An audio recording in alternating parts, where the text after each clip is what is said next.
ముస్తాబాద్ గ్రామ శివార్లో ఉన్నటువంటి పెంటయ్య గారి పొలము ఇదంతా కూడా చూడండి. ఈ పొలము పచ్చగా ఊపడుతుంది, ఈనింది. ఇంకొక 15-20 రోజులు ఒక్క తడి తర్వాత పంట చేత వచ్చేది. నిజంగా ఒక 15 రోజుల క్రితం నీళ్లు లేక ఏడ్చిండ్రు.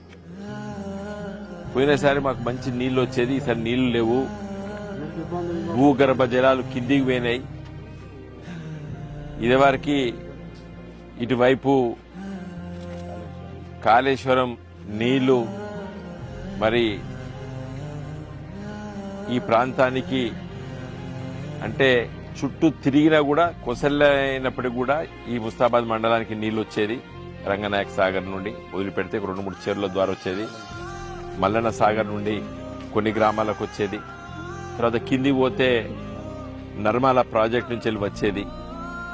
ఇవన్నీ మేము 15 రోజుల క్రితం తిరుగుతున్నప్పుడు రైతులు బాధపడ్డారు, మాకు వచ్చే నీళ్లు రాలేదు, మాకు ఎండిపోతున్న పొలాలన్నారు. దురదృష్టవశాత్తు నిన్న మొన్న పడ్డటువంటి అకాల వర్షాల వల్ల చేతికి వచ్చినటువంటి పంట మొత్తం కూడా ఇత్తులన్నీ కూడా రాలిపోయినాయి. మొత్తము ఇంకా పొలములో పంట చేతికి వచ్చేటువంటి ప్రసక్తే లేదు.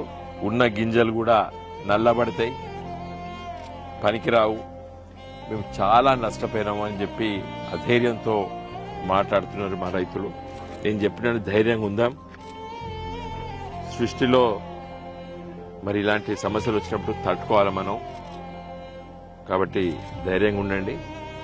మీరు సరే రైతు బంధు రాలేదని బాధపడుతున్నారు. రైతు బంధు కూడా మరి వెంటనే వెయ్యాలని చెప్పి నేను రాష్ట్ర ప్రభుత్వాన్ని డిమాండ్ చేస్తున్నాను.